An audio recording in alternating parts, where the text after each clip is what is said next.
Hola, ¿qué tal? Muy buenas tardes. Hoy siendo lunes 15 de marzo del 2022 en su programa Cosmonautas Filosóficos. Estamos grabando la sexta edición. Hoy tenemos a un gran invitado desde Madrid, España, eh, por tercera ocasión, al doctor Santiago Armesilla. Bienvenido. Bien hallado, Israel. De verdad, siempre es un placer estar contigo en tu canal, en tu programa de Cosmonautas Filosóficos. La verdad es que siempre que hemos platicado aquí ha dado mucho gusto. Y bueno, no desde Madrid, sino desde Salamanca. Ahora vivo en Salamanca desde Muy hace bien. más de un año. Pues después de vivir en Argentina, como sabrás que estuve allí año y medio, pues me mudé aquí con mi pareja, con Alicia Melchor, y bueno, súper feliz. Muy bien. Invitado nuevamente. La entrevista fue hace 2 años, la de la segunda y la primera fue hace 6 años Ujú. Sí, aproximadamente. madre mía, cómo pasa el tiempo. ¿Cómo pasa el tiempo? Pero ahora, entre la segunda y la tercera entrevista no ha pasado mucho. Cuando tú estabas en Argentina, comenzando la pandemia por Sí. aquellos lares y empezaba toda esta cuestión de la cuarentena. Bueno, no ha pasado tanto tiempo, pero han pasado muchas cosas en este poco tiempo. Ujú, O sea, exactamente. tú y yo ahora estamos hablando mientras está pasando todo lo de Ucrania, eh, y es imposible, por lo menos para mí lo es, saber cómo va a acabar esto y qué repercusiones va a tener. Así que fíjate, vamos a hablar de filosofía en medio de turbulencias geopolíticas. Tremendo, ¿no? Qué evento de lo que está aconteciendo actualmente entre Ucrania y Rusia, esta dialéctica entre un imperio y una nación política. Sí, pero bueno, está Estados Unidos allí también, la OTAN, la Unión Europea, China observando desde la distancia, con una neutralidad, su neutralidad, y ciertamente es una situación bastante complicada, ¿no? Lo que está claro es que la pandemia desgraciada que hemos vivido, pues ha acentuado los efectos del ciclo económico de crecimiento lento y de crisis que se aproximaban y que se veían venir desde hace tiempo. Ahora mismo, por ejemplo, en España hemos superado el 7% de inflación y los precios de los bienes de primera necesidad, del gas y de la electricidad van a subir muchísimo. A eso añádele, y lo estábamos leyendo Alicia y yo hace nada, que, que, que la deuda pública está aumentando 10 millones de euros a cada hora. Wow. O sea, tú imagínate la situación, y todo esto acelerado por la guerra. Tú imagínate la situación que esto supone, y luego con esta carrera armamentística que la Unión Europea se está viviendo, ya los alemanes han aprobado un fondo de reserva de 100.000 millones de gasto militar, lo van a aumentar a más del 2% el gasto militar, cosa inaudita en su historia, y están mandando armas a Ucrania, que algunas llegan a los ucranianos y otras son interceptadas por la gente del Donbass y por el ejército ruso. Entonces, pues estamos en un momento muy complicado, muy complicado. No podemos hacer análisis muy sesudos por lo que va a pasar porque es imposible y creo que lo prudente es no hacerlo. Y, pero sí podemos ver lo que ocurre y lo que ocurre es ciertamente terrible, pero no solo para Ucrania, por supuesto que lo es, o para Rusia y para Europa, sino creo que para el mundo entero. Claro. Y a ver cómo repercute esto en México en estos años. Así que Israel no queda más que estar alertas. Claro, todo lo que acontece geopolíticamente por los lares en Europa, cómo afecta con nuestro gran estadista Andrés Manuel López Obrador. Obviamente lo digo de manera sarcástica por toda esta dialéctica que ha tenido con España y ha mencionado la pausa de las relaciones y desde el 2019 que lo que conlleva de esta carta que escribió tanto a Pedro Sánchez y, a, y al rey Felipe VI de que se pidiera perdón y también al Papa Francisco. Bueno, pero tú también es verdad que esa pausa se hace por la política de las empresas transnacionales con sede en España que hay en México, que también es cierto que puede ser muy discutible su comportamiento. No hay más que ver lo que ha pasado con el derrame de Repsol en Perú, que en España apenas se ha hablado de ello. Puede haber una parte de verdad ahí en la decisión de López Obrador, pero yo por las repercusiones de la guerra me refiero, por ejemplo, a Marx no lo quiera, pero Donald Trump elogió hace poco, hace unos días, el comportamiento de Putin con la invasión de Ucrania y al mismo tiempo dijo bueno, que eso es lo que habría que hacer con México en algún momento dado. Sabemos que hay un mínimo, absolutamente mínimo y residual movimiento separatista en el norte de México, mínimo y residual, pero Mike Pompeo, que estuvo en el gobierno de Trump y se quiere postular como candidato a las presidenciales estadounidenses en 2024, ha tomado esa idea de Trump y habrá que ver, ¿no? O sea, quiero decir, ¿podría convertirse el norte de México en una suerte de Donbass en América del Norte? Yo no tengo ni idea, ojalá no ocurra, pero bueno, el hecho de que se plantee esa idea ya inquieta, ya inquieta. Todos estos acontecimientos vienen a partir de la República del Río Grande, en donde Tamaulipas, Coahuila, Nuevo León, San Luis, Jalisco y otro estado querían separarse de México como tal en el siglo XIX, en la administración de Benito Juárez.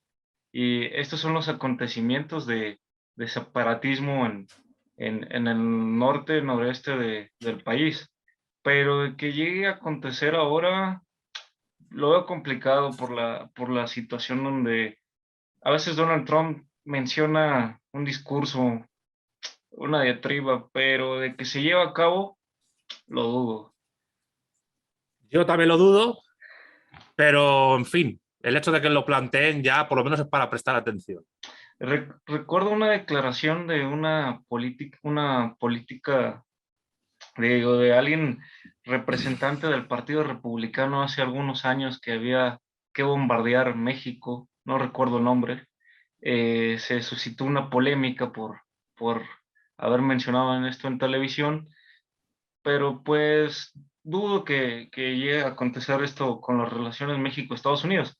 Bueno, últimamente, en la semana pasada, Anthony Blinken acaba de mencionar acerca de, o decir unas declaraciones acerca de los periodistas en México, entre Joe Biden y Andrés Manuel López Obrador. Cuando estuvo la administración de Donald Trump y Andrés Manuel, eh, trataron de llevar una relación diplomática en buenos términos. Sí, es cierto, es Y, cierto. y pues en el 2024 pues empatan las elecciones tanto de México como de Estados Unidos. Y el sucesor de Andrés Manuel, pues se habla que es el secretario de Relaciones Exteriores, Marcelo Ebrard, y puede ser que vuelva a ganar Donald Trump en el 2024 en Estados Unidos.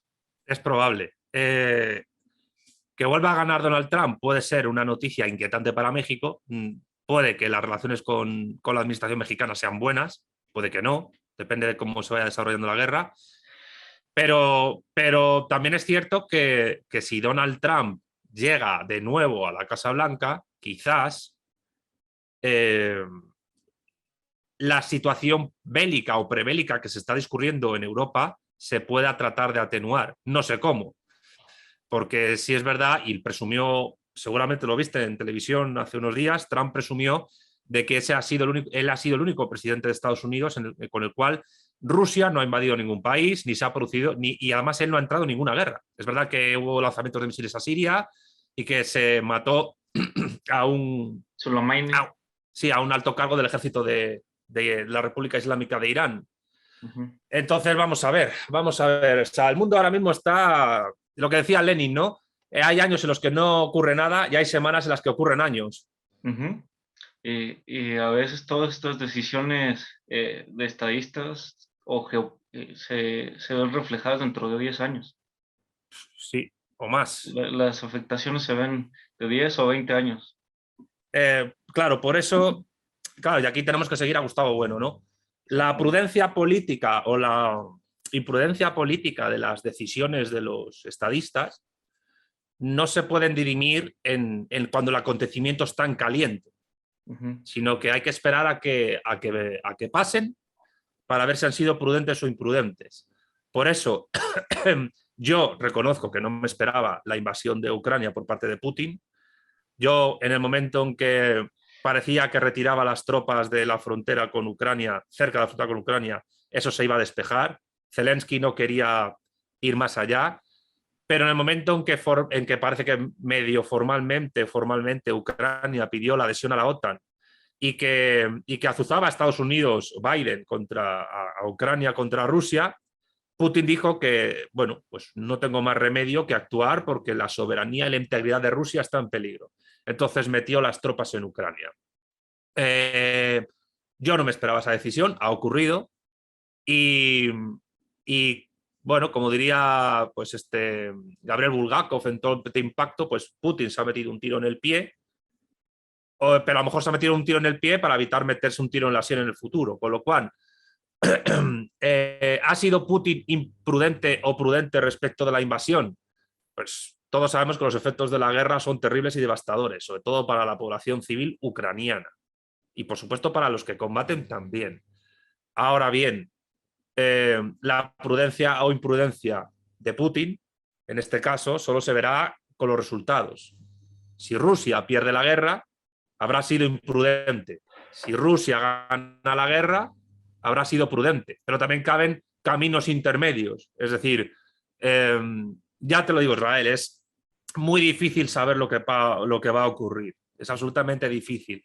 Podemos analizar las cosas con los materiales que tenemos actualmente. O con las reliquias y relatos del pasado, porque claro, la geopolítica tiene que entenderse con la historia, evidentemente. Tú lo has señalado perfectamente con el caso del siglo XIX mexicano y el intento de secesión de los estados del norte en aquel momento. Pues no puedes entender la geopolítica sin la historia y tampoco la historia sin la geopolítica. O sea, se tienen que relacionar mutuamente de manera necesaria. Así que lo mejor es analizar lo que está ocurriendo, abstenernos de tratar de pergeñar lo que pueda ocurrir en el futuro, o por lo menos yo es lo que voy a hacer a partir de ahora.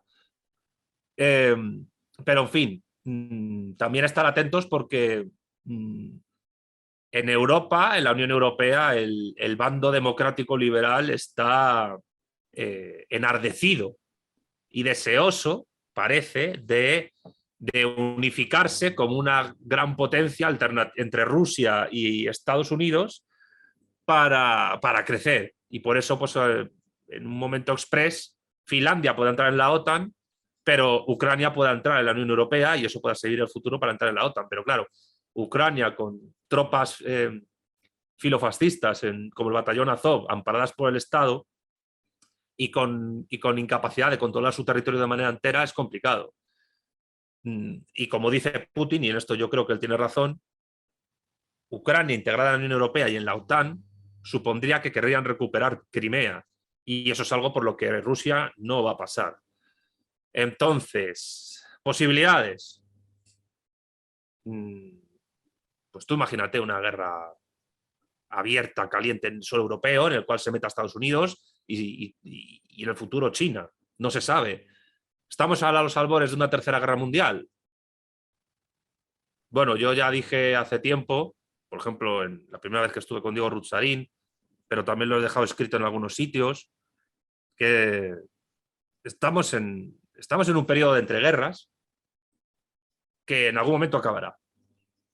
Y el armamento que existe ahora y el poder de los estados a nivel de logística, militar y tecnológico-científica no existía en las dos guerras anteriores. Así pues, Israel, pues es para estar tensos, sin duda alguna.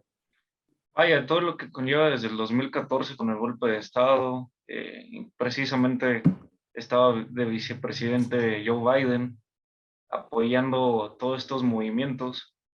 Eh, Vaya, yo no quiero meter teorías de la conspiración, pero hay claro cierto apoyo de capital norteamericano a ese golpe de Estado. Mm, Tiene nombre y apellido, puede ser o no.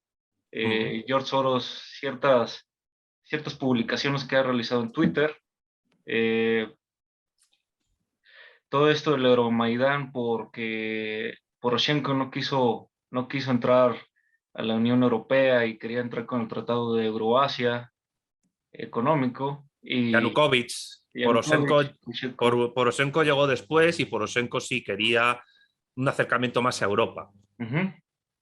Y esto es de uno de los antecedentes. Aparte Mm. de lo del 2007 que se había concretado en las elecciones, los intentos de golpe de Estado. Pero pues está bastante interesante lo que acontece por aquellos lares. Y no solamente en Europa, sino lo de Taiwán y lo de Hong Kong con China. Es distinto porque, en parte, es distinto porque Taiwán, o sea, China no quiere anexionarse Taiwán por vía militar, sino pacífica. Ujú. Pero yo ya te digo, o sea, puede pasar cualquier cosa y vete tú a saber cómo se desarrollan los acontecimientos. Abstengámonos de tratar de ser adivinos. Abstengámonos, es lo mejor que podemos hacer. Sí, todo lo que es día con día, hora con hora, las decisiones que se vayan tomando.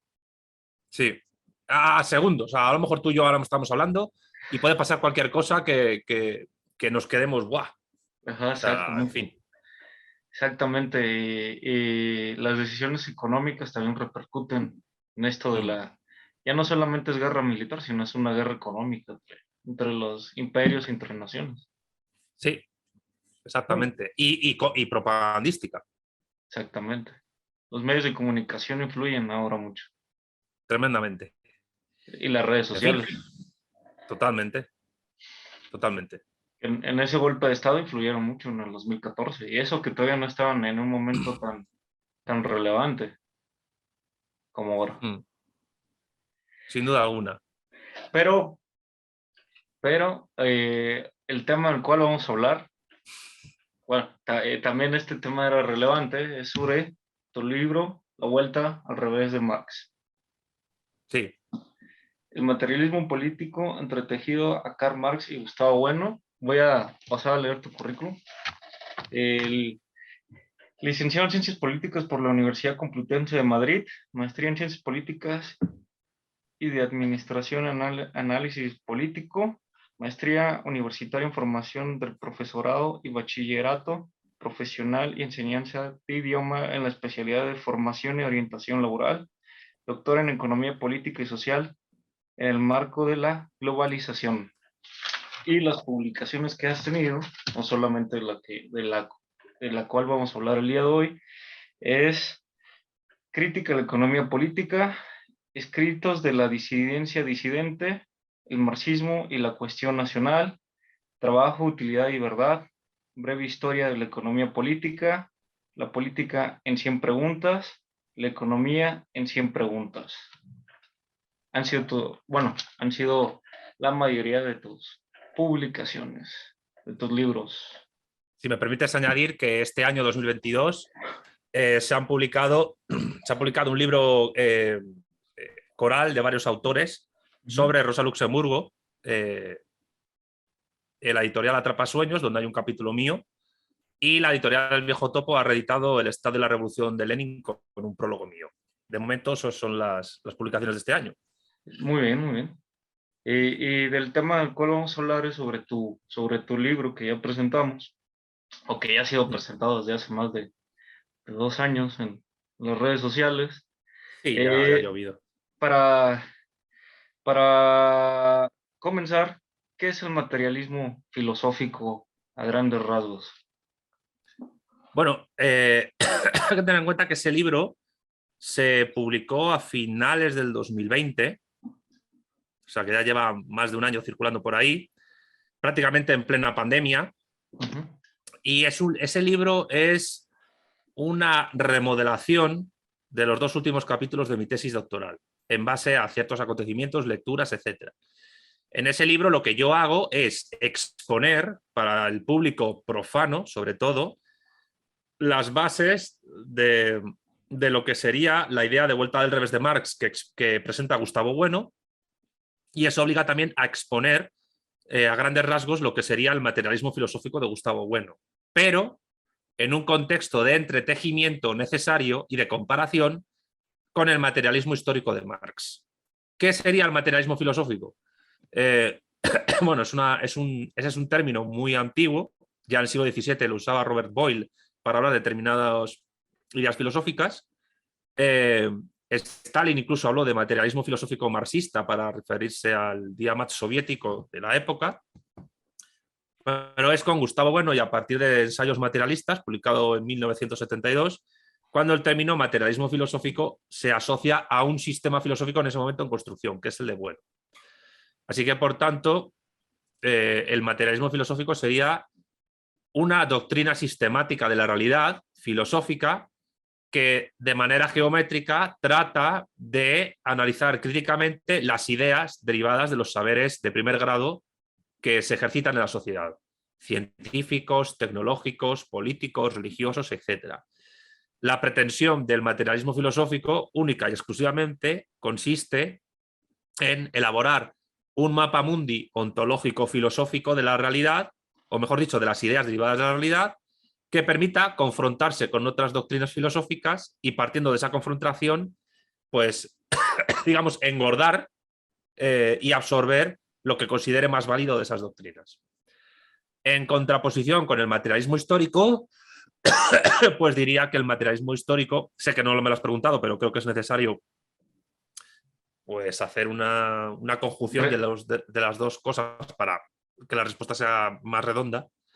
El materialismo histórico de Marx es básicamente la doctrina filosófica de Marx, la filosofía de Marx, que en gran medida está plasmada en obras como la ideología alemana, el manifiesto comunista, y los Grundrisse y sobre todo el Capital, donde la crítica de la economía política supone el verdadero nervio de la filosofía de Marx, en frase de Felipe Martínez Marzoa, y que ese nervio de la filosofía de Marx analiza a través de la ley del valor lo que es el capitalismo, pero dentro de lo que yo diría que es el materialismo histórico. Y la filosofía del materialismo histórico no solo pretende analizar críticamente y de manera sistemática la realidad, sino también a través de esa crítica transformarla. El nervio transformador del materialismo filosófico de Bueno, no lo niego, pero yo diría que es un nervio transformador oblicuo, que busca más influir que intervenir directamente. Entonces, ¿por qué yo en el subtítulo del libro hablo de el materialismo político entretejiendo a Karl Marx y Gustavo Bueno? Porque el término materialismo político, que aparece en Bueno en el primer ensayo sobre las categorías de las ciencias políticas y que lo utiliza como opuesto al formalismo político y al idealismo político, que también es un término bastante antiguo, que ya se ha usado en el pasado, en mi caso, y después de la exposición conjunta de ambas doctrinas filosóficas en un contexto de fusión nuclear de ambas, entiendo que el materialismo, propiamente hablando, no solo ha de ser filosófico, que sí, y no solo ha de ser histórico, que sí, sino que ha de ser también político. Es decir, el materialismo, para poder actuar en la realidad de manera, digamos, ontológico-sistemática, pero también práctica, política, tiene que entender que toda filosofía es producto de la vida política. Y la vida política es la vida que se produce en las sociedades políticas complejas, particularmente actualmente en los estados, pero también en los imperios. Y que al ser producto de la vida política, esa filosofía materialista, para, digamos, realizarse en el sentido de Marx, no solo tiene que ejercer su crítica, sino que tiene, a través de la crítica filosófica, sino que tiene que ejercer su crítica a través de la acción política transformadora de la realidad. Pero en el sentido revolucionario del término. Es decir, mientras en Bueno la implantación política de la filosofía es oblicua y se hace sobre todo a través de una suerte de minoría despierta que sabe de filosofía y sabe de ciencias y sabe de historia y ejerce la crítica, en Marx la implantación política se hace desde el poder. desde el poder del Estado. Desde el poder del Estado a través de la implantación de la dictadura del proletariado y de una república democrática que avance a la construcción de una sociedad postcapitalista, comunista. En mi caso, yo creo que a pesar de que hay tanto en el materialismo filosófico representantes antimarxistas como en algunos marxismos representantes antibuenistas, y entendiendo que en algunos planteamientos de Bueno hay elementos de desconexión con el marxismo, sin embargo, es precisamente a través de lo que él propone como vuelta del revés de Marx, interpretado, a mi juicio, es cómo se puede hacer esa fusión de ambos. ¿Por qué? Porque lo que yo afirmo en el libro, y tú lo has leído, es que tal vuelta del revés no se da. Y que todas las características en las que Bueno incide en que hay que dar la vuelta del revés a Marx, realmente el propio Marx, a medida que va construyendo su sistema filosófico y su doctrina y su forma de interpretar el mundo y de transformarlo, se da la vuelta a sí mismo a la medida que va construyendo su sistema. Y discípulos posteriores de Marx se lo siguen haciendo. ¿Esto significa que el materialismo de Marx pueda llegar a ser un materialismo filosófico en el sentido de sistema de Gustavo Bueno? No, no estoy diciendo eso. Digo que en lo que respecta al monismo y al pluralismo, o respecto a la relación base-superestructura, o la relación entre las clases, los estados y los imperios, o a la relación entre socialismo, capitalismo y comunismo, o incluso a la relación entre monismo y pluralismo, hay momentos de conexión muy fuerte entre ambos. Y lo que yo defiendo es la profundización de esa conexión que puede permitir construir un tercer, vamos a decirlo así, una tercera unidad o una tercera, no sé cómo llamarlo, una tercera burbuja en estas burbujas de las filosofías que chocan entre sí, que absorba ideas del materialismo de Marx y del de Bueno en una nueva en una nueva doctrina o un nuevo sistema filosófico, que yo en el libro adelanto que no es que la proponga en sí, pero que puede dar a ello. O sea, para mí mi libro no es un fin, es un principio o un medio para llegar a otras cosas, y que incluso sea viable absorber ideas de otros teóricos, de otros filósofos, o de economistas, de politólogos, de geopolitólogos, hay que estar abierto y absorber lo que se pueda. Pero entiendo que, y en esto estoy con el planteamiento inicial de Andrés González, que luego lo abandonó, que la fusión entre el materialismo de Marx y el de Bueno sería, y la frase textual suya es, cómo fusionar dos átomos ligeros dando lugar a un nuevo núcleo atómico de un poder devastador, tanto a nivel filosófico como político. Entonces, en conclusión, y ya no me enrollo más, Israel, yo creo que lo que yo propongo en ese libro es que una de las más importantes tareas del materialismo de este siglo debería consistir, o puede consistir, en la construcción de un materialismo político partiendo de dos materialismos ya muy potentes cada uno en su esfera, pero que aislado el uno del otro, pues el materialismo histórico de Marx ha demostrado implantación política y potencia indiscutible en el siglo pasado y en el actual, pero no ha podido ser implantado en la realidad hispanoamericana o hispánica o iberófona, y el materialismo de Bueno está muy conectado con la tradición filosófica hispánica y fusionado con la de Marx podría tener una implantación política revolucionaria, política, que pueda ser pareja, igual o incluso superior a la que tuvo el materialismo de Marx, por ejemplo, en Europa del Este, en Rusia o en China, etc. Entonces esa es la tarea a la cual invito a través de ese libro. Muy bien, de lo que mencionas también es la vuelta al revés de Hegel, escrita por Marx, lo que manejas en el libro. Bueno, en esa parte básicamente lo que expongo es lo que Bueno trata en los artículos de la revista Sistema que publicó en los años 70 sobre la influencia, el significado de los Grundrisse en la construcción del marxismo.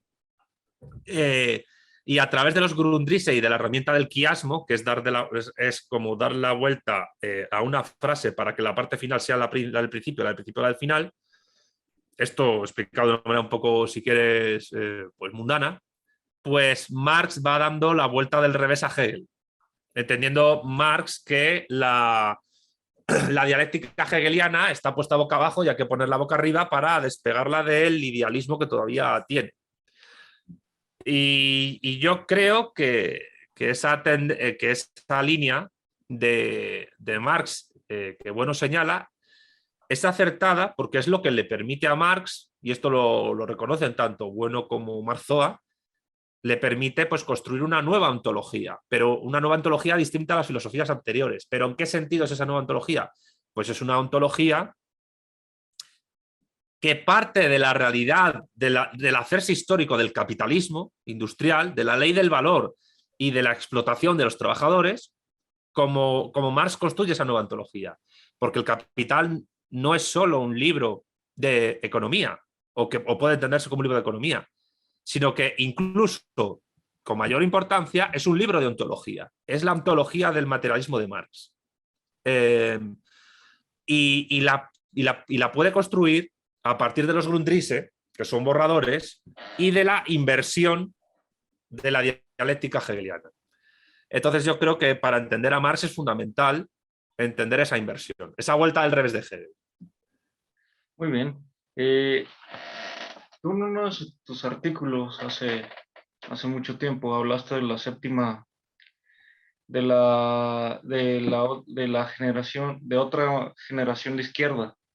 Sí. ¿Estás entrelazando o estás compaginando tu libro con esa nueva generación de izquierda? Eso es muy pronto para, para responder.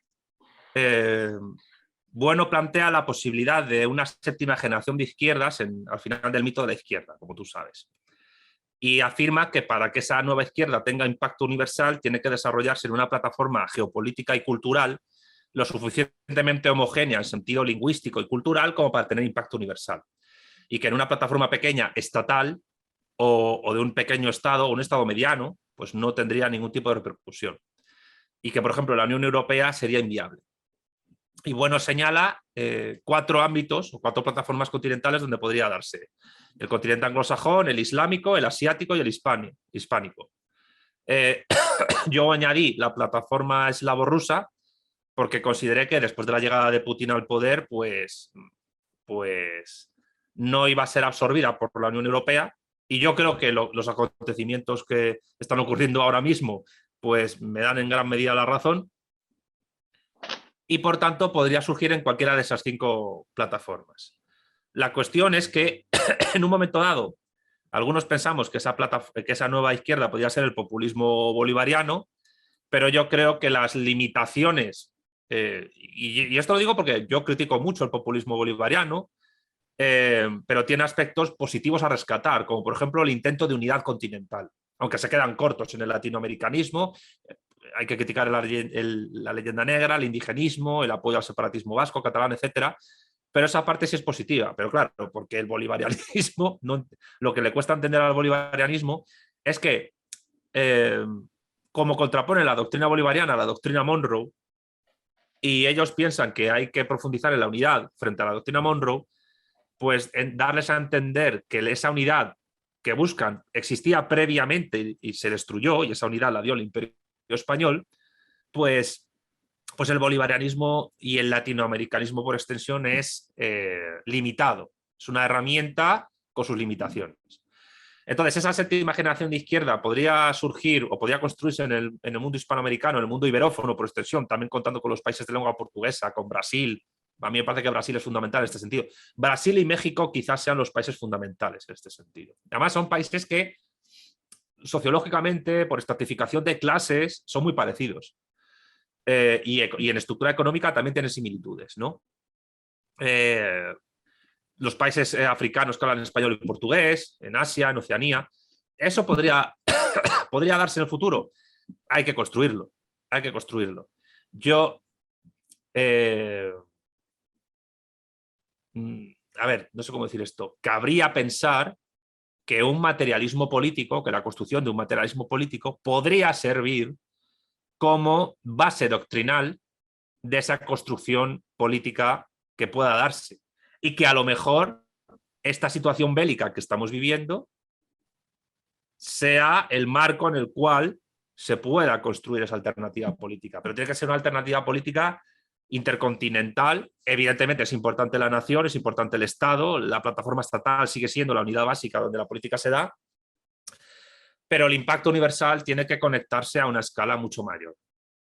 Y claro, imaginemos un socialismo político iberófono supondría un golpe geopolítico si se estructura bien en 3 ámbitos: en la Unión Europea, en el África contra el neocolonialismo, pero también, por supuesto, en Iberoamérica, que es el patio, llámalo trasero o llámalo delantero, como dijo Joe Biden hace poco, de Estados Unidos. Así que sí, cabe esa posibilidad de que ese materialismo político pueda servir de fulcro, de engarce doctrinal entre los grupos que se adhieran a esa construcción política. Y geopolítica, por supuesto que sí. Con esta dialéctica de imperios que estamos viviendo en América, que no es tan álgida como en Europa, en donde China invierte en Venezuela, en Argentina, en Ecuador y en algunos otros países. Rusia también invierte acá en estos lados, en estos lares. Pues Estados Unidos también tiene una importante guerra, tanto económica y ideológica. Y tú hablas de utilizar a China como una alternativa a la Unión Paniberista. No creo que, no hablo de utilizar a China como una alternativa a la No, iberofonía. bueno, quizá no expliqué bien, sino utilizar a China para formar el paniberismo como tal. Como punto de apoyo, en el sentido de que China se enfrenta al eje anglo-germánico protestante, pero también Rusia, lo iberófono podría construirse. A ver, mi posición, por ejemplo, al final, fíjate, es que tenemos que volver al tema de Ucrania. Mi posición respecto a lo que está ocurriendo ahora mismo en Ucrania es de que, por ejemplo, desde la perspectiva de España deberíamos ser neutrales. Evidentemente, detrás de Putin hay un proyecto euroasiático, euroasianista, con un núcleo eslavo fuerte o paneslavo, y Ucrania es una pieza fundamental en ese tablero. Pero es que Ucrania también es una pieza fundamental en lo que es la construcción del eje anglo-germánico protestante, que tiene a Estados Unidos, a Inglaterra, pero también a Alemania como países fundamentales en esto. Y, y la batalla en Ucrania es una batalla entre el mundo anglosajón y el eslavo, e indirectamente con el asiático, con China. Entonces, ¿qué tenemos que hacer nosotros? Hombre, si Rusia, a través de Russia Today, sí ha promocionado la leyenda negra antiespañola e incluso ha simpatizado con el separatismo catalán. Y según el CNI español, desde Rusia se ha fomentado el separatismo catalán. Pero claro, también es cierto que Puigdemont se ha refugiado en Alemania y se ha refugiado en Bélgica. Y que la actitud de Biden hacia España y el mundo hispano es de hostilidad y de displicencia. Pedro Sánchez está como loco con reunirse con Biden y por rendirle pleitesía, de ahí las imprudencias geopolíticas de Sánchez, yo creo. Y yo no creo que sea solo por una suerte de desconfianza de Estados Unidos a España porque Podemos el gobierno o por cosas así. Yo creo que el eje anglo está preocupado por el auge de la población hispana en Estados Unidos. Y España, digamos que es la raíz, utilicemos las palabras, ¿no? De raíz, núcleo, cuerpo y curso de lo hispánico, de la hispanidad. España no deja de ser, y en Portugal la raíz de eso. Aunque no sea ni el curso ni el cuerpo. El curso y el cuerpo, pues ahora mismo México es más peligroso para Estados Unidos que España. Por eso tiene que controlar a México tanto. Pero, a ver, tú imagínate lo que supondría para Estados Unidos que además de tener como enemigos al mundo eslavo con Rusia al frente y a China y al mundo asiático con China al frente, más luego el Islam, que luego el Islam también se enfrentaría con Rusia y se enfrentaría sobre todo con China. Ya, no sé si viste el encuentro que tuve con María Elvira Rocabarea en mi canal, ella dijo que probablemente uno de los grandes conflictos de la segunda mitad de este siglo sea la que pueda haber entre China y el Islam, es decir, entre el marxismo, maoísmo, sí, espera, ya termino, No, entre el no, no. marxismo, En China, en Xinjiang, hay, sí, hay centros de readaptación del Islam a volver a la vida normal. Bueno, sí, y bueno, para evitar la radicalización de los uigures musulmanes. Pero a lo que iba. Bueno, María Elvira Rocabaria señalaba lo que podía ser un gran conflicto en la segunda mitad del siglo XXI entre una China, primera potencia mundial, y, y el Islam. Un Islam difuso, porque también hay enfrentamientos entre ellos y no hay ninguna potencia islámica que sea capaz de unificar a todas las demás. Y a Estados Unidos quizás le queden unos 50 años de inercia imperial. Claro, que eso no significa que vaya a caer estrepitosamente, porque sigue siendo un país con muchísimo poder económico, científico, industrial, cultural, de todo. Esto es innegable. Pero claro, si a toda esa situación se une un bloque iberófono alternativo al mundo anglosajón, e incluso un bloque iberófono alternativo al mundo anglosajón que tenga una dirección socialista, pues eso supondría en graves aprietos al eje anglo-germánico protestante. Pero también a las pretensiones de Rusia y en parte también a las pretensiones de China. Pero China no nos tiene como enemigos y hay que evitar que nos tenga como enemigos. Entonces, quizás recuperar la relación que tuvo el Imperio Español con la dinastía Ming en el siglo XVI sería provechoso para ambos, pero en otro ámbito. Ellos con su socialismo con características chinas y nosotros con nuestro socialismo con características iberófonas o hispánicas, como las quieras llamar. Si a eso el materialismo político sirve como una herramienta para hacerlo, pues bienvenida sea. Claro, todas estas relaciones de España y Estados Unidos son históricas, dado que hubo la inversión por parte, estuvo Bernardo de Galvez, digo María Garducci, participando en la independencia de las 13 colonias, fueron importantes, cercanos amigos de Washington y de Benjamin Franklin, estos dos personajes que eran reconocidos en Estados Unidos, pero los últimos 30 años lo han dejado de ser por todo lo que tú has mencionado y esta importancia que tiene Hispanoamérica, tanto en la inversión en Estados Unidos y el trabajo que realizan los hispanoamericanos en aquella nación, pues obviamente es un enemigo eminente de los protestantes. A ver, pongámoslo de esta manera. Estados Unidos puede estar, entre comillas, tranquila mientras puedan ejercer la distaxia y la inestabilidad política en el creciente que rodea a Rusia y a China. Pero si en esa inestabilidad, que también le supone un gran gasto militar, logístico, etcétera, tienen también a una iberofonía unida, y no solo Latinoamérica, que se dice, sino también España y Portugal, los países africanos de lengua española y portuguesa, ahí ya tendría un problema muy gordo Estados Unidos. Tendría un problema muy gordo, porque no cuenta con eso. Ellos están tranquilos con esta, pues bueno, no sé cómo estará la cosa en México, pero seguramente los pro-ucranianos sean mayoría. Y yo en España los pro-ucranianos son mayoría. Yo no es que sea prorruso, sino que trato de entender el asunto, trato de explicar de todo lo que está pasando y trato de explicarlo lo mejor que puedo. En Argentina me consta que también hay bastantes pro-ucranianos. Y bueno, Brasil, por ejemplo, es curioso porque Bolsonaro se ha mantenido neutral. Claro, él está en los BRICS y tiene el interés de que los BRICS salgan adelante. Pero es que ahí o sea, quiero decir, Brasil tiene una orientación geopolítica que es independiente de quién gobierne. Estoy convencido de que Lula, si gobernase, también se mantendría neutral. O sea, ahí la política exterior está por encima del gobernante. Por tanto, claro, ¿cómo engarzar esto con la vuelta del revés de Marx? En la vuelta del revés de Marx, yo lo que afirmo, por ejemplo, es que la dialéctica de clases de estados y de imperios, aunque no está en representación en Marx, está en ejercicio.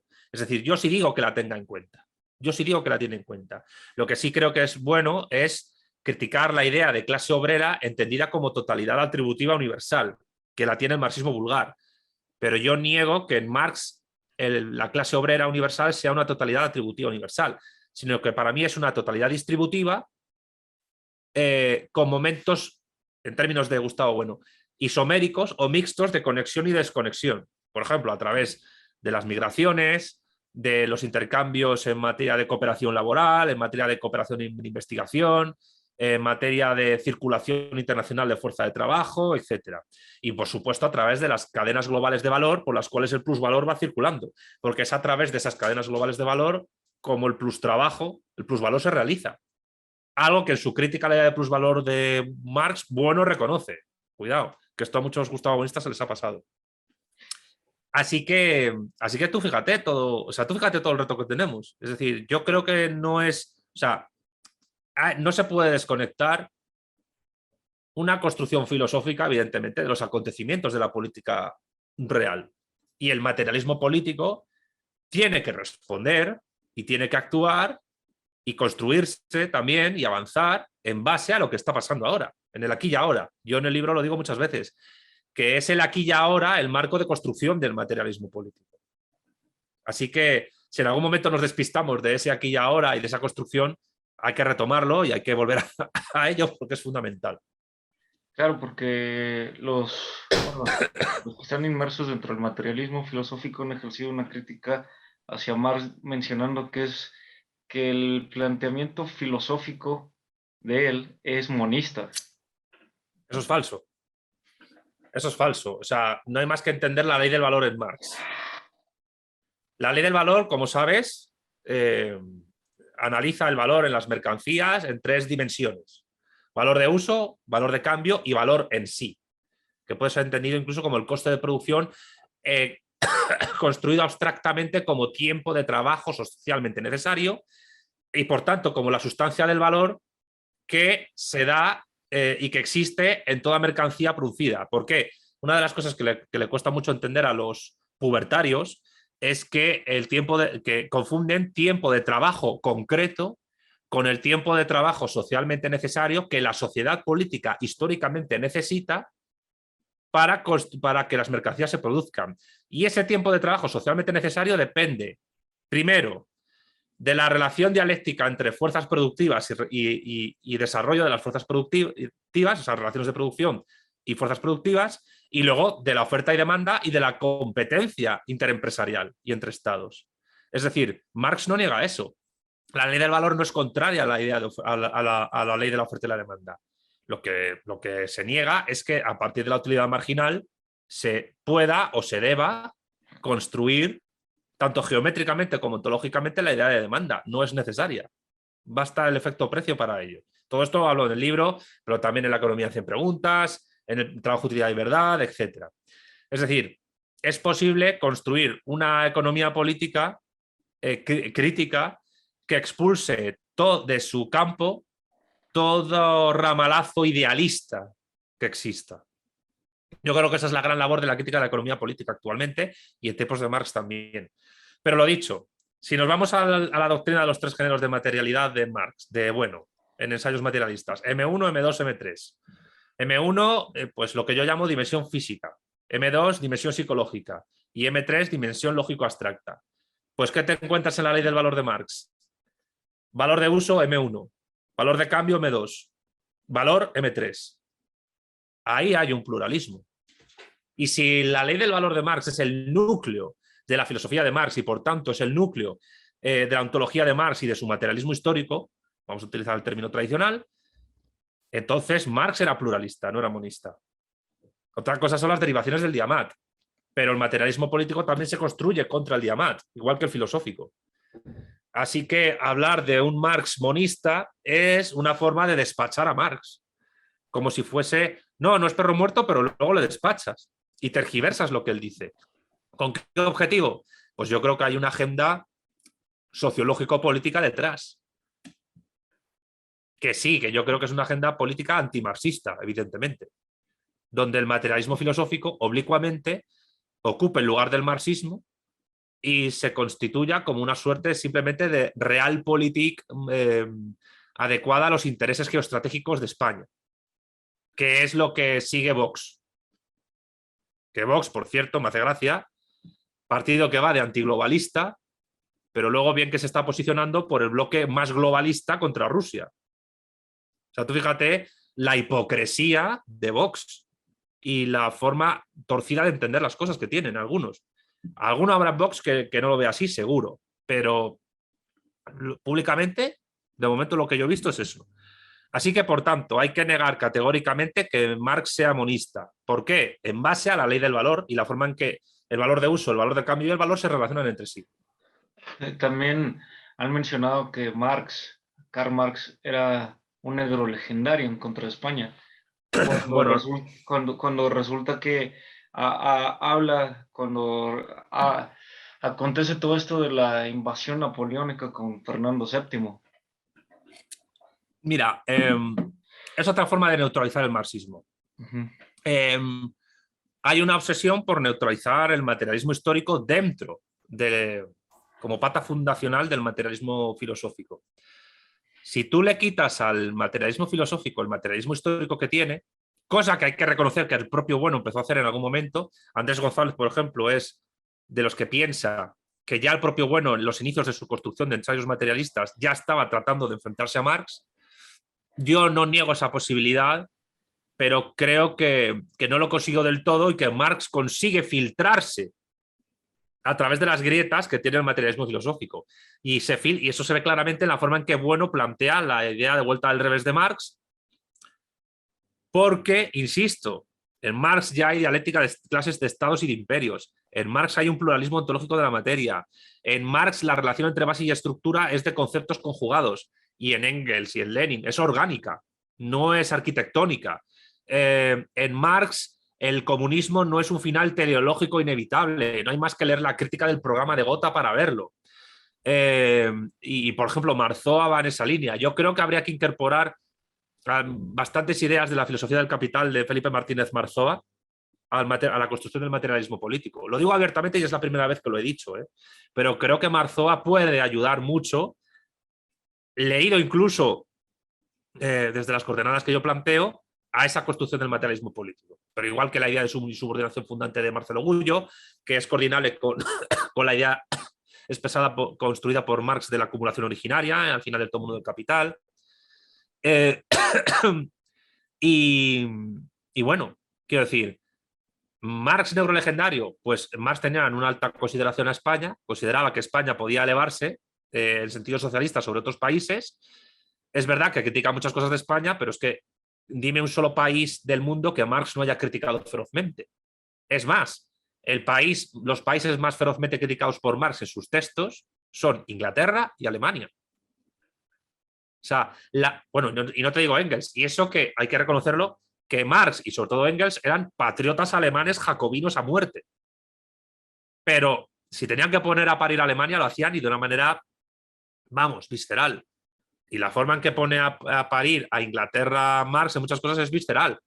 Pero claro, reconociendo pues el momento que en Inglaterra está construyendo su poder a través de la industria, a través del capital. Yo creo que lo que hay es un intento de generar una leyenda negra antimarxista que justifique el acercamiento del materialismo filosófico a los postulados atlantistas realmente globalistas de Vox. Y claro, pues eso es un error. Pero yo creo que precisamente por eso es fundamental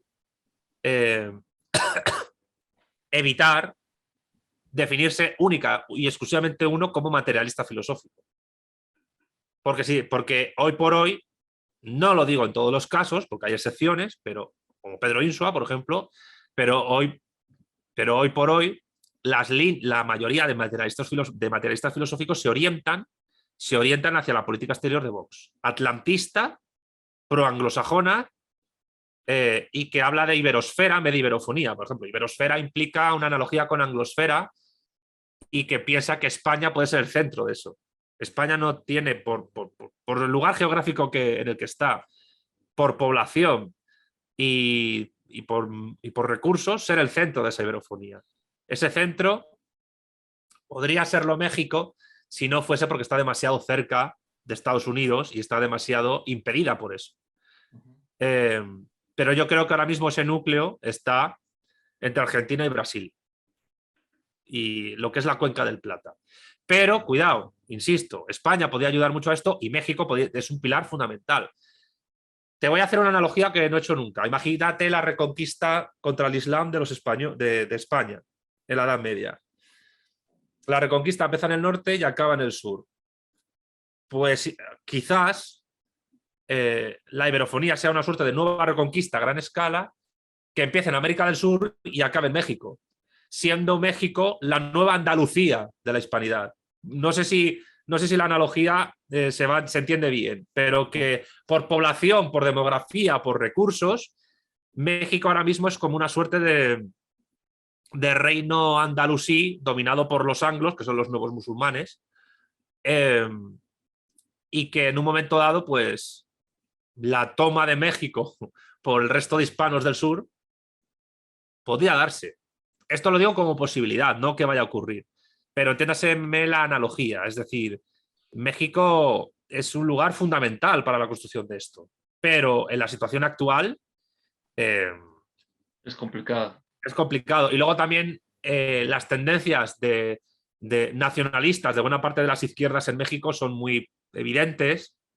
Y no niego que algunas ideas del nacionalismo mexicano progresista puedan ser útiles, pero desde México habría que pensar más allá del nacionalismo mexicano.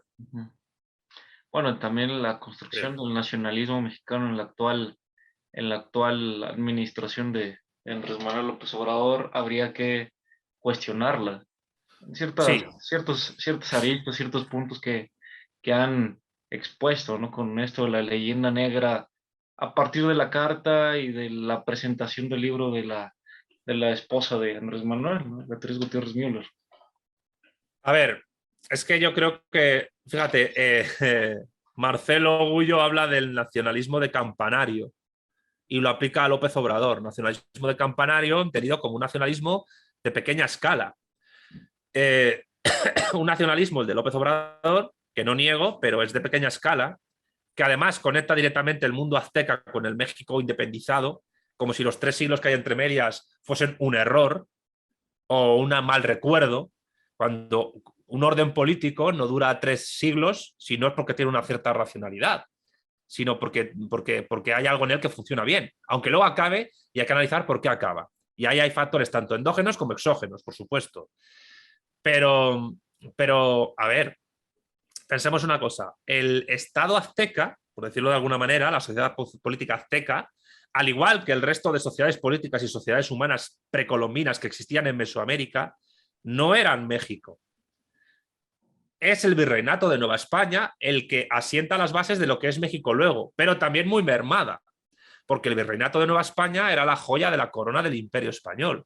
Y llegó un momento en que la Ciudad de México era la ciudad más rica del imperio, que el puerto de Veracruz era el puerto más importante de todo el imperio y que la extensión del virreinato iba al sur, desde Panamá, de lo que hoy es Panamá, hasta el sur de Alaska, y que abarcaba incluso las Islas Filipinas, que eran parte del virreinato de Nueva España, y las islas del Caribe hispánico, las Antillas españolas, Cuba, etc. Por tanto, comparar el poder que tuvo el virreinato de Nueva España, que es verdad que la capital administrativa del imperio estaba en Madrid, pero para hacer una analogía para que nos entiendan tus televidentes mexicanos. Si Madrid era Washington, la Ciudad de México era Nueva York. O si Madrid era Pekín, la Ciudad de México era Shanghái. Y eso se perdió con las independencias. Por no hablar del casi 60% de territorio mexicano que se perdió después de la guerra de 1848 y el Tratado de Guadalupe Hidalgo. Es decir, que eso hizo que México perdiera la posibilidad de tener un gran potencial en explotación de oro por California, porque justo un año después empieza la fiebre del oro, y el potencial de petrolífero que hubiera tenido si hubiera mantenido Texas. Es a finales del siglo XIX cuando se descubre todo el petróleo que hay en Texas. Es decir, México, por desidia de sus gobernantes y también por una serie de conflictos internos tremendos y por geopolítica, por dialéctica con Estados Unidos, perdió la oportunidad de haberse convertido en la mayor potencia del continente americano, como mínimo, a mi juicio. Quizás rivalizando, sí, con Estados Unidos, quizás unido a Canadá y con Brasil, pero sería un gran superpoder. Y todo eso se perdió. Entonces, desconectar todo ese momento de la historia mexicana y centrarte solo en la sociedad política azteca conectada con el México independizado y mermado, pues es un error. O sea,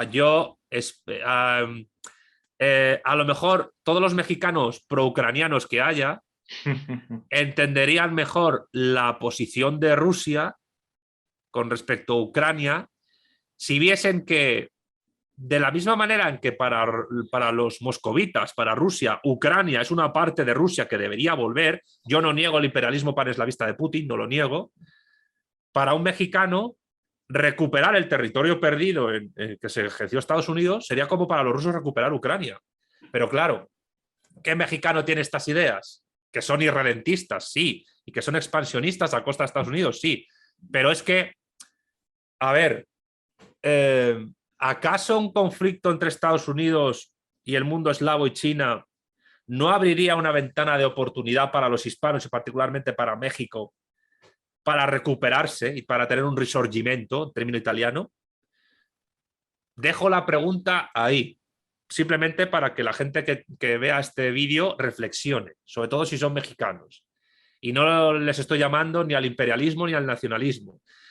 Pero claro, es que los modos de producción, que es una cosa que también trato de explicar en La Vuelta al Revés de Marx, no se pueden desconectar de la dialéctica de imperios. Son los imperios los que imponen un modo de producción. Y uno no puede entender el modo de producción capitalista sin primero el Imperio Británico, que es el que mayormente analizó Marx, sobre todo en el Capital, y segundo Estados Unidos, que perfecciona y digamos que complejiza ese modo de producción. Muy bien, en esta cuestión de México, en la decadencia del virreinato, viene a partir de la llegada de Carlos III y la expulsión de los jesuitas en esta parte de los virreinatos importantes. Pero, ¿cuál sería tu conclusión sobre el tema? ¿Dónde te podemos encontrar en las redes sociales? ¿Sobre qué tema me pides conclusión? ¿Sobre Carlos Bueno, es que III? hablamos, es que hemos conversado sobre tanto sobre tu libro, entretejiéndolo con temas actuales.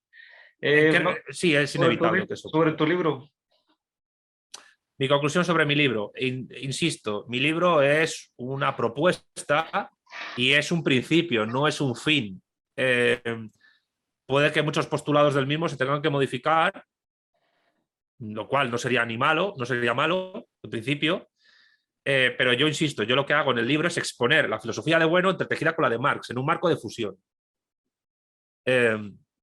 Y por tanto, sinceramente te lo digo, a algún Gustavo Bonista me debería dar las gracias porque ayudo a divulgar las ideas de Bueno a través de lo que hago. Lo que pasa es que, por desgracia, muchos quieren tener la exclusiva de esa divulgación. Y lo siento, pero no se pueden poner puertas al campo. Yo invito a que la gente lea directamente a Bueno, que lea directamente a Marx y que me lea directamente a mí también. Y que entienda que la construcción de una doctrina filosófica no puede ser dirigida única y exclusivamente por una única institución. La Iglesia Católica consiguió dirigir la construcción de la escolástica, pero cuidado, después de muchos siglos de batallas internas y de dialécticas internas que incluso fueron contrarias a adoptar la doctrina de Santo Tomás de Aquino como la oficial doctrina filosófica de la Iglesia Católica, que prácticamente hasta la edad contemporánea eso no ocurre. O sea, Santo Tomás de Aquino se murió y sus ideas en absoluto fueron mayoritarias en la Iglesia Católica. Y ni siquiera tampoco durante la mal llamada Edad Moderna, durante el mercantilismo, eso ocurrió. Es decir, que yo sepa, hasta el siglo XIX, la escolástica aristotélico-tomista no se convierte en doctrina filosófica oficial de la Iglesia Católica. le cuesta mucho a la gente que dentro de la Iglesia Católica defiende estas ideas convertirla como en doctrina hegemónica oficial. Y evidentemente es una doctrina que también tiene que ir evolucionando y construyéndose. Pero eso que sirva como ejemplo pues para las luchas que la escolástica aristotélico-tomista tuvo con grupos neoplatónicos, con grupos nominalistas, pues influenciados por Occam, por ejemplo, que luego también influyó mucho al protestantismo, y bueno, y por otras dialécticas también filosóficas como políticas que en el mundo católico ocurrieron pues en la época de los gibelinos, etc. Es decir, que no se pueden poner puertas al campo y que Gustavo Bueno, siendo un gran filósofo y siendo para mí un maestro, no es el sello de los profetas, no es Mahoma para los musulmanes. Y agradeciéndole todo su trabajo, y yo se lo voy a agradecer hasta el día que me muera, no podemos quedarnos solo en él y la cosa tendrá que evolucionar. Y si la cosa evoluciona a partir de los desarrollos de Marx, que el propio Bueno desarrolló, y de los desarrollos de otras personas que puedan aportar algo, bienvenido sea. Y para cerrar esto también decir una cosa. Sí, Marx es un filósofo anterior a Bueno, pero es que Bueno, para construir su sistema, necesitó de la relectura y del análisis de filósofos anteriores a él. Marx, Hegel, Spinoza, Santo Tomás, Suárez, Aristóteles y Platón. Que además aquí también aprovecho para decir que Platón es fundamental para entender esto. Platón y Aristóteles, pero sobre todo Platón, porque la dialéctica nace con Platón. Y la dialéctica de Platón es pluralista. La idea de simple que Platón presenta en el Sofista es una idea pluralista. Y la implantación política que Platón busca no es oblicua, como la de Aristóteles. Es directa. La república tiene que implantarse directamente. Y, y, y bueno, y esa es mi conclusión. Muy bien. Aparte, bueno, ¿cuándo podemos ver tus análisis en Russian Today? ¿En dónde te podemos localizar aparte de tu canal? Pues a ver, Distintas redes sociales. lo de Rusia Today o cualquier otro medio de comunicación, pues cuando surge. Yo cuando surge y tengo el enlace, lo comparto en redes sociales. Si no lo tengo, no puedo, pero normalmente es cuando lo tengo. Uh-huh. La gente que me quiera seguir en redes sociales, pues tanto en Twitter como en Instagram, como en TikTok, que estoy en TikTok ahora también, @Armesilla Conde, todo junto. En todas esas redes sociales es igual. Uh-huh. Hay una página de Facebook, Santiago Armesilla, y luego está mi canal de YouTube, que es Santiago Armesilla, que estoy, si no me equivoco, te lo voy a corroborar ahora mismo, a punto de llegar a los... A ver. El canal empezó realmente, tiene más años de existencia, pero empecé a tomármelo en serio a partir de julio del año pasado. Uh-huh. O sea que realmente es un canal cuya actividad real lleva, pues, a ver, estamos en febrero, marzo, abril, mayo, junio, julio, 7 meses de actividad. Pues mira, ahora mismo tengo 39.874 suscriptores. Si llego a los 40.000 haré un especial y hablaré de Ucrania, Rusia y más cosas, lo que la gente quiera, porque creo que lo voy a dedicar a que la gente me pregunte cosas. Y luego, bueno, por supuesto está mi página web, www.armesilla.org, donde está todo lo que he hecho, o prácticamente todo lo que he hecho, creo. Y ahí pues todo lo que sea artículos, publicaciones, vídeos, entrevistas, todo lo mío pues está ahí para que la gente lo quiera ver. Y nada, pues que yo estoy abierto a que la gente quiera contactar conmigo. Procuro contestar a todo el mundo. Si alguna vez no puedo, pido disculpas, pero puede ser porque falta de tiempo, eh, yo qué sé, que estoy haciendo alguna cosa o que no he visto el mensaje y lo vea más tarde. O sea, que la gente sepa esto, que no es porque no quiera contestar, es porque a veces no puedo estar en todo, pero procuro estarlo, pues que la gente pues que contacte conmigo sin ningún problema. No, quiero agradecer por este deleite de conversación, entrevista que hemos realizado. Más bien el expositor el filósofo que eres tú y fue grata encontrarnos nuevamente. Pues muchas gracias a ti, Israel, por la invitación. Para mí siempre es muy grato hablar contigo. Sabes que te tengo mucho aprecio y que eres un crack. Y, Igualmente. y bueno, espero que aumenten tus cosmonautas filosóficos en el futuro. Estás haciendo una buena labor en redes sociales y en YouTube. Y nada, que viva México y que a ver qué ocurre. Que viva España y que viva México. Mm. Las... Muy bien, cuando quieras, estás invitado nuevamente a Cosmonautas Filosóficos a hablar sobre tu nuevo libro cuando lo finalices de redactar y publicar. Sí, Estaremos conversando aquí. En la anterior entrevista hablamos acerca de otro libro que fue algo polémico. sí, El el marxismo y la cuestión marxismo. nacional española. Exactamente. Agradezco por la entrevista y espero que no tardar 2 años en volver a entrevistarte o 6 años. Seguramente no, pero bueno, yo espero que los complicados días que estamos viviendo ahora mm, Pasen. sean menos complicados cuando nos volvamos a encontrar. Agradezco y un abrazo a la distancia. Te Un tengo abrazo un gran aprecio. igualmente. Un abrazo para ti, para tus seguidores y nos vemos pronto y hasta la próxima. Hasta lo próximo.